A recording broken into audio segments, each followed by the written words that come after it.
സാറേ, ബംഗ്ലാദേശിൽ ന്യൂനപക്ഷങ്ങൾക്ക് എതിരെ വലിയ ആക്രമണമാണ് തുടരുന്നത്. ക്ഷേത്രങ്ങൾ ഉൾപ്പെടെ ആക്രമിക്കുന്ന ഒരു സാഹചര്യമുണ്ട്. പല സന്യാസിമാരും ഇപ്പോൾ ജയിലിലാണ്. എന്തായാലും ഈ പ്രശ്നം ഇന്ത്യയും ബംഗ്ലാദേശും തമ്മിലുള്ള ഒരു നയതന്ത്ര പ്രശ്നമായി മാറാനുള്ള സാധ്യതയുണ്ടോ? വളരെ പ്രധാനപ്പെട്ട ഒരു ചോദ്യമാണ്. കാരണം ഇന്ത്യയും ബംഗ്ലാദേശ്, ഇന്ത്യ, പാകിസ്ഥാൻ, അഫ്ഗാനിസ്ഥാൻ, ബർമ്മ ഇങ്ങനെ ഒരു ബെൽറ്റായി കിടന്ന സ്ഥലമാണ്. പല കാലം പാകിസ്ഥാൻ വിട്ടുപോകുന്നു, പിന്നെ പല പല പീസായി പോയതാണ്. ഞാൻ മനസ്സിലാക്കുന്നത് 71-ലാണ് ബംഗ്ലാദേശ് രൂപപ്പെടുന്നത്. അപ്പോൾ ഇന്ത്യയിലാണെങ്കിൽ ഈ വളരെ വ്യാപകമായ അങ്ങനെ ന്യൂനപക്ഷങ്ങൾക്കെതിരെ ഒന്നും വലിയ തല്ലൊന്നും പലപ്പോഴും നടക്കാറില്ല. നടന്നാൽ ആളുകൾ തമ്മിലാണ് തല്ല് നടക്കുന്നത്. ആളുകൾ തമ്മിൽ ചില സംഘർഷങ്ങളും ഉണ്ടാകും.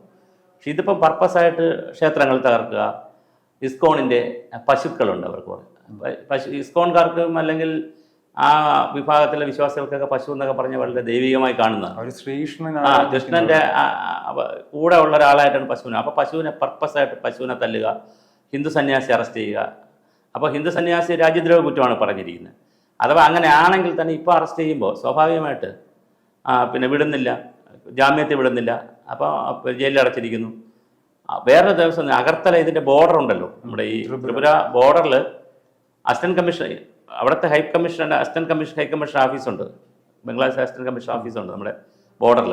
അത് ഇന്നലെ നമ്മളെ ഹിന്ദുക്കളായിട്ടുള്ള കുറച്ച് ആളുകളെ പോയി ആക്രമിച്ചിട്ടുണ്ട്. എന്തോ ഒരു സംഘടന ആക്രമിച്ചിട്ടുണ്ട്. അപ്പം നമ്മൾ മനസ്സിലാക്കുന്ന കേരളത്തിലെ പോലെയോ അല്ലെങ്കിൽ ഒരു പരിധിവരെ തമിഴ്നാട്ടിലെ പോലെയോ കർണാടകത്തിലും പോലെയുള്ള ഒരു സംഘടനകളല്ല പലപ്പോഴും നോർത്ത് ഇന്ത്യയിലുള്ളത്. കുറച്ചുകൂടി തീവ്രമായി മതത്തെ കാണുന്ന സ്വഭാവം ആളുകളുണ്ട്. അപ്പോൾ ഇത് വളരെ ഗൗരവമായ ഒരു വിഷയമാണ്. കാരണം എന്ന് പറഞ്ഞാൽ ഈ ഏറ്റവും കൂടുതൽ ആളുകൾ മരിക്കുകയും അല്ലെങ്കിൽ വർഷങ്ങളോളം നിൽക്കും. അവിടെ പ്രശ്നം അതാണ്. ഇപ്പോൾ ഇസ്കോണിനെ അടിച്ചു, ഇത് കാണുന്ന ഹിന്ദു കുട്ടികളിൽ അടക്കം എന്ത് സംഭവിക്കും? ഒരു വിശ്വാസിയായ കുട്ടിയിൽ അടക്കം എന്ത് കാണും? ഒരു വികാരം കാണും. മനസ്സിലായില്ലേ? അപ്പോൾ അതുകൊണ്ട് മതസ്ഥാപനങ്ങളെ അല്ലെങ്കിൽ ക്ഷേത്രങ്ങളെ അല്ലെങ്കിൽ ഇതുപോലത്തുള്ള ചിഹ്നങ്ങളെയൊക്കെ ആക്രമിക്കുമ്പോൾ വളരെ ശ്രദ്ധിച്ച്, അല്ലാതെ കലാപമൊക്കെ നടക്കും, സംഘർഷമൊക്കെ ഉണ്ടാവും. പക്ഷേ ഇത് വളരുന്നു. ഇത് നമ്മൾ നോക്കുമ്പോൾ വളരുന്നു എന്ന് മാത്രമല്ല, ഇത് പർപ്പസായിട്ട് മറ്റ് കാര്യങ്ങൾ ചെയ്യുന്നു. അതൊരു ഗുണകരമായ ഒരു സംവിധാനമല്ല. പിന്നെ ഇപ്പം എന്തിനാണ് ഇങ്ങനെ തല്ലുന്നത്? അവിടെ പറഞ്ഞു വിടാനാണോ ഹിന്ദുക്കളെ? എന്താ ഉദ്ദേശിക്കുന്നത്? അങ്ങനെ പറ്റില്ലല്ലോ. അവരവിടെ പോയി ആ രാജ്യത്ത് താമസിക്കുന്ന ആ സെറ്റിൽ. അപ്പം പിന്നെ ഈ ആരാധന സമ്പ്രദായം നാം ഇത് സമാനമായ രീതിയിൽ പാകിസ്ഥാനിൽ കണ്ടിട്ടുണ്ട്. അവിടെ ന്യൂനപക്ഷങ്ങളെ വല്ലാതെ ഉപദ്രവിക്കില്ല. പക്ഷെ എന്നിട്ട് പറ്റുമോ? കാരണം അന്താരാഷ്ട്ര കരാറുകളുണ്ട്, സിറ്റിസൺഷിപ്പിൻ്റെ പ്രശ്നങ്ങളുണ്ട്, പിന്നെ അതുപോലെ തന്നെ നയതന്ത്ര ബന്ധങ്ങളുണ്ട് രാജ്യങ്ങൾ തമ്മിൽ. പിന്നെ ഒരുപാട് സാമ്പത്തിക സഹായം അങ്ങോട്ടും ഇങ്ങോട്ടും കൊടുക്കുന്നുണ്ട് രാജ്യങ്ങൾ തമ്മിൽ. ഒരുപാട് സഹായം കൊടുക്കുന്നവരാണ്. ഇന്ത്യയിൽ നിന്ന് മരുന്ന് കയറ്റി അയക്കുന്നു, ഒരുപാട് സാധനങ്ങൾ സഹായിക്കുന്നൊരു രാജ്യമാണ് അങ്ങോട്ടും ഇങ്ങോട്ടും ഒക്കെ. അപ്പോൾ അങ്ങനെയുള്ള രാജ്യത്തിലെ ഏതെങ്കിലും കുറച്ച് ആളുകൾ മതത്തിൻ്റെ പേരിൽ അല്ലെങ്കിൽ ജാതിയുടെ പേരിലോ വംശീയതയുടെ പേരിലോ ഒക്കെ വന്ന് സംഘർഷം ഉണ്ടായാൽ അത് മുറിവ് ഉണങ്ങില്ല. എൻ്റെ വിഷൻ അതാണ്. ഒരു പൊളിറ്റിക്കൽ മുറിവാണെങ്കിൽ പെട്ടെന്ന് ചിലപ്പോൾ ഉണങ്ങും. പക്ഷേ ഈ മുറിവ് എന്ത് ചെയ്യില്ല, ഉണങ്ങില്ല. ഇതിങ്ങനെ കിടക്കും ആളുകളുടെ മനസ്സിൽ. നമ്മുടെ ക്ഷേത്രം തകർത്തു, നല്ല നമ്മളെ സ്വാമിയെ പിടിച്ചിട്ടിരിക്കുന്നു, അല്ലെ നമ്മുടെ പശുക്കളെ കൊന്നു എന്ന് പറയുന്ന അതൊരു സുഖകരമായ ഒരു കാര്യമല്ല. അതുകൊണ്ട് അടിയന്തരമായി നമ്മൾ തീർച്ചയായിട്ടും നയതന്ത്ര തലത്തിലും ആഭ്യന്തര തലത്തിലും അവരുടെ ഭരണാധികാരികളും ഗൗരവമായി ഈ വിഷയത്തെ എന്ത് ചെയ്യേണ്ടതുണ്ട്, കൈകാര്യം ചെയ്യേണ്ടതുണ്ട്. ഇപ്പോൾ നമ്മൾ അല്ലെങ്കിൽ ഇത് ചെറിയൊരു തീപ്പരി പോലും ഇത് വർഷങ്ങളോളം നീണ്ടു നിൽക്കും. അതാണ്. അതോടൊപ്പം തന്നെ ഇന്ത്യയിൽ ചില വിഭാഗങ്ങൾ, ചില ജനങ്ങൾ പറയുന്നുണ്ട്, ഈ ബംഗ്ലാദേശിലേക്ക് കയറി ഉള്ളിലേക്ക് കടന്ന് ഇന്ത്യ ഒരു തിരിച്ചടി നൽകണമെന്ന് ആവശ്യപ്പെടുന്നുണ്ട്. അതെല്ലാം ശരി. കാരണം എന്ന് പറഞ്ഞാൽ ഇതിൻ്റെ പ്രശ്നം എന്നറിയാമോ? ബംഗ്ലാദേശ് ഒറ്റയ്ക്കല്ല, അത് നിങ്ങൾ മനസ്സിലാക്കണം. ബംഗ്ലാദേശിനെ നമ്മൾ അടിക്കാൻ തീരുമാനിക്കാം, ബംഗ്ലാദേശ് ചൈനയുടെയോ തൊട്ടടുത്ത ഏതെങ്കിലും രാജ്യത്തിൻ്റെ ഒരു സപ്പോർട്ട് വാങ്ങിച്ചാൽ, കാരണം ഇത് ബന്ധം മാറിയല്ലോ. അങ്ങനെ സാർവദേശീയ തലത്തിലും അന്താരാഷ്ട്ര തലത്തിലുമുള്ള ബന്ധങ്ങളുണ്ട് ഇതിനകത്ത്. അപ്പോൾ നമ്മൾ അതുകൊണ്ടാണ് ഈ രാജ്യങ്ങൾക്ക് യുദ്ധം എന്നൊക്കെ പറയുന്നതിനകത്ത് നിന്ന് ഓരോ രാജ്യങ്ങൾ പിന്മാറുന്നത്. എന്തുകൊണ്ടാണ്? ഇപ്പം ചെറിയ രാജ്യങ്ങളെ വലിയ രാജ്യങ്ങൾക്ക് അടിക്കാം. എന്ത് ചെയ്യും? ഞാൻ അടിക്കാൻ തിയറിയായിട്ടല്ല പറഞ്ഞ്, അങ്ങനെ സംഭവിക്കാറുണ്ട്. റഷ്യയുടെ അവസ്ഥയാവും. ആവും. ഉടൻ ഒരാഴ്ചയിൽ യുദ്ധം തീരുമെന്ന് പറഞ്ഞു തുടങ്ങിയതാണ്. അപ്പം അടിക്കാൻ തുടങ്ങും. ചിലപ്പോൾ ഒരാഴ്ച കൊണ്ട് 2 ആഴ്ച കൊണ്ട് തീർക്കാമെന്ന് പറഞ്ഞ് ചെറിയ രാജ്യങ്ങൾ അടിക്കളയാന്ന് വലിയവർ വിചാരിക്കും. പറ്റൂല. അടിക്കാൻ തുടങ്ങുമ്പോഴാണ് ചെറിയ രാജ്യത്തിലൊഴി ഈ വലിയ രാജ്യത്തെ പിടിക്കാൻ മറ്റൊരു വലിയ രാജ്യം എന്ത് ചെയ്യുന്നത്. അതിനകത്ത് 2 ഉദ്ദേശമുണ്ട് അവർക്ക്. ലോകത്ത് ഏറ്റവും കൂടുതൽ കച്ചവടം നടക്കുന്ന ആയുധമാണ്. അപ്പം ഇപ്പോൾ ബംഗ്ലാദേശിനെ നമ്മൾ ഈ സംഘർഷത്തിലേക്ക് വളർന്നു കഴിഞ്ഞാൽ ബംഗ്ലാദേശിനെ സഹായിക്കാന്ന് പറഞ്ഞാൽ ചൈനക്കാരും അമേരിക്കക്കാരും ആ പറ്റുന്ന രാജ്യങ്ങളെല്ലാം എന്ത് ചെയ്യും? അവർക്ക് സാമ്പത്തിക സഹായം കൊടുക്കാമെന്ന് പറയും. സാമ്പത്തിക സഹായം കൊടുക്കുന്നതിനാണ് പിന്നെ അവരെ വരുതിയിൽ നിൽക്കാൻ ആ രാജ്യം. ഇതൊന്ന് സ്നേഹിച്ച് സഹായിച്ചു കൊടുക്കുക, ബംഗ്ലാദേശിനെ രക്ഷിക്കാനല്ല. അങ്ങനെ കൊടുക്കുക, അല്ലെങ്കിൽ ആയുധം കൊടുക്കുക, ആയുധ സപ്പോർട്ട് കൊടുക്കുക. അങ്ങനെ ഒരു സംഘർഷം, എപ്പോഴും അതിർത്തി പ്രദേശത്ത് സംഘർഷം നിലനിർത്തി കൊണ്ടുപോകുക എന്ന് പറയുന്നത് മറ്റു രാജ്യങ്ങളുടെ ഒരു താല്പര്യമാണ്. അപ്പോൾ ആ രീതിയിലൊക്കെയാണ് വിഷയങ്ങൾ നമ്മൾ കാണേണ്ടത്. അല്ലാതെ ബംഗ്ലാദേശിലെ കുറച്ച് ആളുകളെ തല്ലി അങ്ങോട്ട് ആ വിഷയം അങ്ങനെയല്ല. രണ്ട് ആളുകളെ തല്ലി ആ ഒരു മാനമല്ല ഇതിനകത്തുള്ളത്. ഹിന്ദുക്കളെ മുസ്ലിങ്ങൾ തമ്മിലുള്ള ഈ തർക്കം എന്ന് പറയുന്നത് ഒന്ന് ന്യൂനപക്ഷത്തിന് കിട്ടുന്നൊരു തല്ല്, അതുമായി ബന്ധപ്പെട്ട കാര്യം. പിന്നെ അവരുടെ ആരാധനാലയങ്ങൾ, അവരുടെ അതുമായി ബന്ധപ്പെട്ട പശു, അതും അങ്ങനെ സ്വാമിമാർ, അങ്ങനെ വളരെ സെലക്റ്റീവായിട്ടാണ് ചെയ്യുന്നത്. ഞാൻ പക്ഷേ പലപ്പോഴും പല വീഡിയോസൊക്കെ വരും, ചിലപ്പോൾ ഇപ്പോഴുള്ളതാണോ പണ്ടുള്ളതാണോ നമുക്ക് അറിയത്തില്ല, ഫേക്ക് വീഡിയോസൊക്കെ വരാം. പക്ഷെ ചെറുപ്പക്കാരാണ് കൂടുതലും നിന്ന് ചെയ്യുന്നത്. അതൊരു ഒരു ഒരു സുഖകരമുള്ള കാര്യമല്ല. ഇതിനു മുൻപ് സംവരണ പ്രക്ഷോഭം വിദ്യാർത്ഥികളായിരുന്നു. അത് പിന്നെ അവരുടെ ജോലി സംവരണവുമായി ബന്ധപ്പെടുത്തിയിട്ടെന്ന് പറയും. ഇതിപ്പോ എന്താ ഒരു വിഷയം?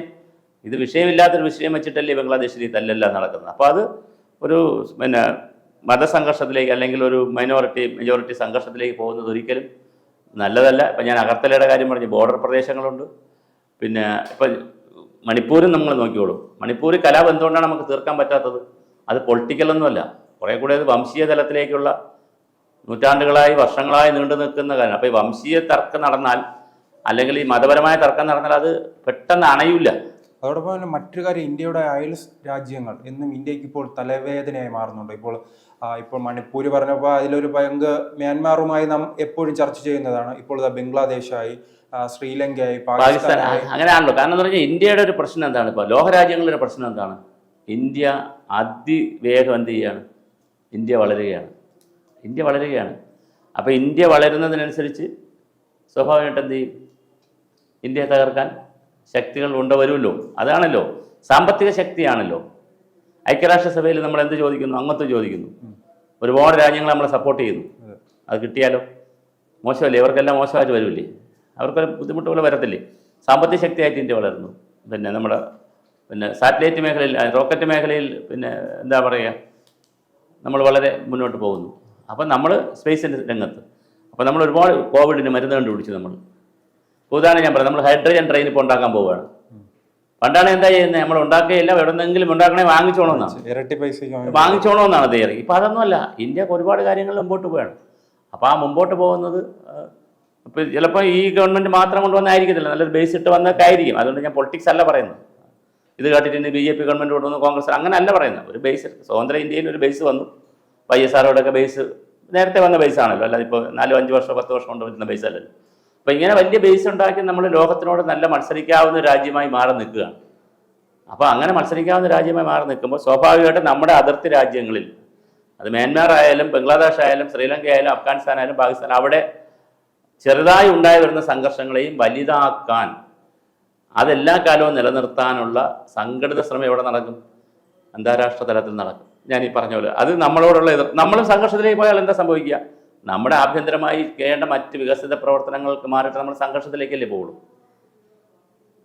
ആ ഒരു രീതിയുണ്ട്. അപ്പം ഇതൊരു വലിയൊരു വിഷയമായി വളരാതിരിക്കാൻ തീർച്ചയായിട്ടും നയതന്ത്ര പ്രതിനിധികളും നമ്മുടെ രാജ്യത്തുള്ളവരും അപ്പുറത്തെ രാജ്യത്തുള്ളവരും ഒക്കെ വളരെ ഗൗരവമായി ആലോചിക്കണം.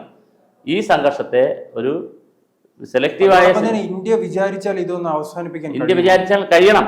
കഴിയുമോ എന്നുള്ള ചോദ്യമല്ല നമുക്ക് വേണ്ടത്. ഇന്ത്യ ഗവൺമെൻറ് നന്നായി മുൻകൈ എടുക്കണം. ഇന്ത്യ ഗവൺമെൻറ് മുൻകൈ എടുത്ത് അവിടെ 2 അടിക്കുമ്പോൾ നമ്മൾ ഇവിടെ 2 അടിക്കും, അവിടെ 4 അടിക്കുമ്പോൾ നമ്മൾ അങ്ങനെ പറഞ്ഞാൽ പറ്റത്തില്ലല്ലോ. അപ്പോൾ ഉണ്ടായിപ്പോയ പ്രശ്നത്തെ പരിഹരിക്കുന്നതിനുള്ള നയതന്ത്ര ചർച്ചകൾ നടക്കണം. അവിടെയുള്ള ഹിന്ദുക്കളായിട്ടുള്ള ന്യൂനപക്ഷം, അത് മനുഷ്യരാണല്ലോ, അവർക്കെന്ത് കിട്ടണം? നീതി കിട്ടണം. അവർ താമസിക്കുമെങ്കിൽ പ്രാർത്ഥിക്കും, വിശ്വാസികളെ സംബന്ധിച്ചുള്ള പ്രാർത്ഥിക്കും. അതിനുള്ള സംവിധാനം കൊണ്ട് ഗവൺമെൻറ്റും കൂടെ അനുവദിച്ചിട്ടായിരിക്കുമല്ലോ അവിടെ ഈ ഇസ്കോണും ക്ഷേത്രവും അമ്പലമൊക്കെ വന്നത്, അല്ലാതെ രഹസ്യമായിട്ട് വരുന്നതല്ലല്ലോ. അപ്പോൾ അതിനെ പ്രൊട്ടക്റ്റ് ചെയ്യുവാനുള്ള ഒരു ധാർമ്മികമായ ബാധ്യത ആർക്കുണ്ട്? ഒരു അയൽരാജ്യം എന്നുള്ള നിലയിൽ ബംഗ്ലാദേശിനുണ്ട്. അതുകൊണ്ട് ഈ വിഷയങ്ങളെ വളർത്തി കണ്ണടച്ച് പോയാൽ സ്വാഭാവികമായിട്ട് ഇത് ഞാൻ പറഞ്ഞത് തീ ആളും, അല്ലെങ്കിൽ തീ കാണും, പക്ഷെ കനലെവിടെ കിടക്കും? മതവും ജാതിയൊക്കെ ആയതുകൊണ്ട് ഇത് ഉള്ളിൽ കിടക്കും. അത് ചിലപ്പോൾ അടുത്ത് പൊട്ടിപ്പുറപ്പെടുന്നത് ചിലപ്പോൾ കുറച്ച് വർഷങ്ങൾക്കായിരിക്കും. ചിലപ്പോൾ ഇത് ഇപ്പുറത്തെ സംഘടിതമാവുമല്ലോ, ചെറുത്തുനിൽപ്പ്, പ്രതിരോധം, തല്ല്, അങ്ങനെ വരുമല്ലോ. അപ്പോൾ പരസ്പരം ആക്രമണമൊക്കെ വരും. ആക്രമണമുണ്ട്, പ്രതിരോധമുണ്ട്, വീണ്ടും ആക്രമണമുണ്ട്. അങ്ങനെയാണല്ലോ രീതി.